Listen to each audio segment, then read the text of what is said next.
সেই বাংলাদেশ থেকে শিখে আসা কাচ্চি বিরিয়ানিটার রেসিপি চলো আজকে শেয়ার করি। ফার্স্টে চিকেনটায় ভাজা জিরে, ভাজা মরিচ, আদা, রসুন আর টক দই দিয়ে সারা রাত ম্যারিনেট করে রাখতে হবে। তোমরা পারলে 2 ঘন্টাও রাখতে পারো।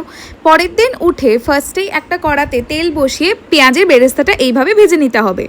এরপরে আলুতে কালার মিশিয়ে সেগুলোকে হালকাভাবে ভেজে নিতে হবে বেশ 15-20 মিনিট ধরে, যাতে হাফ বয়েল হয়ে যায়। ওই তেলে আলুগুলো তুলে আবার চিকেনগুলোকে আমি ভালো করে ফ্রাই করে নেব, কষা কিন্তু না, ফ্রাই।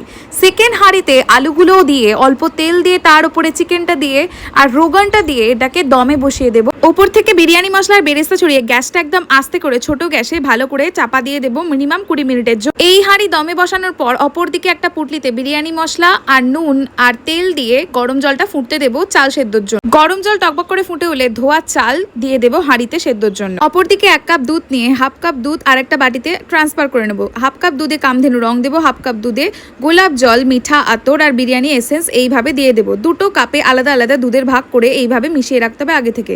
জল ফুটে উঠলে চাল হাফ সেদ্ধ হয়ে গেলে সেই হাঁড়িটা যে দমে বসানো ছিল সেই হাঁড়ির মুখ খুলে এভাবে গরম ভাত তার উপরে ছড়িয়ে দেবো। হাফ ভাত ছড়ানো হয়ে গেলে লেয়ারে দেবো নুন আর রোগান, ফুড কালার যেটা দুধে ভেজানো ছিল, আর তারপরে বাকি চাল দিয়ে ওপর থেকে এসেন্স দেওয়া দুধটা যেটাতে গোলাপ জল, মিঠা তো সব দেওয়া, আর ওপর থেকে বাকি রং আর বিরিয়ানি মশলা আর পরিমাণ মতো গাওয়া ঘি দিয়ে মিনিমাম 25 মিনিট গ্যাসটা আস্তে করে একটা ওপর থেকে চাপা দিয়ে রেখে দিতে হবে। তারপরে 25 মিনিট পর দম খুলে আস্তে আস্তে ওপর থেকে নিচে চালটা এবং মাংসগুলো ট্রান্সফার করতে হবে। বেশি নাড়ানাড়ি করলে এতটাই সেদ্ধ হয়ে যায় রোগানে যে ভেঙে যেতে পারে। সুন্দরভাবে তুললেই তৈরি হয়ে যাবে কাচ্চি চিকেন বিরিয়ানি। বিরিয়ানিটা তৈরি করতে যতটাই কম সময় লাগে, খেতে কিন্তু ঠিক ততটাই সুস্বাদু। একবার হলেই রেসিপিটা ট্রাই করো, আর ভালো লাগলে আমার চ্যানেলটাকে সাবস্ক্রাইব করো। দেখা হবে পরের কোনো মিনি ব্লগে। বাই।